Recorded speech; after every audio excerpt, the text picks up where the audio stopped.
Florence Nightingale was born in 1820. Rich families in England did not send girls to school in those days, but her father made sure that she and her sister studied history, mathematics, and science at home.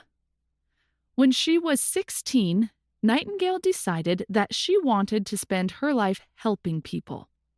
Her parents were not happy, as they expected her to marry and have children. But in 1851, they sent her to study nursing in Germany. Nightingale returned to London to run a women's hospital in 1853.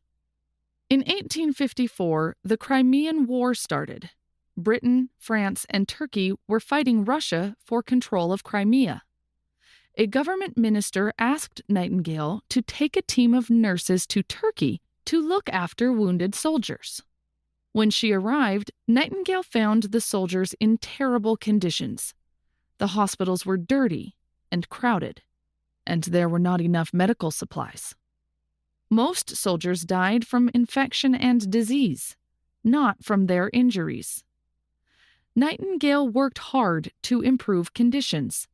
She raised money from Britain and reorganized the hospitals to make them cleaner and safer for patients, saving many lives.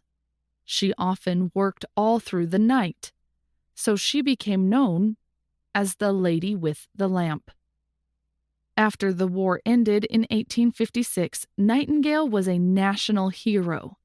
She met Queen Victoria to discuss how the Army could provide medical care and food for soldiers, and she helped to train doctors. In 1860, she set up the National Training Center for Nurses. Nightingale was able to raise money for her projects because she presented information to the government using diagrams. She developed different forms of the pie chart, which made it easier to understand how she improved conditions in Army hospitals. Nightingale never married and was in poor health in later life. In 1907, she was the first woman to receive the Order of Merit. She died in 1910. Today, we remember Nightingale as the woman who transformed nursing into a modern scientific profession. When the COVID-19 pandemic hit the UK in 2020, the government set up several large temporary medical centers called Nightingale hospitals.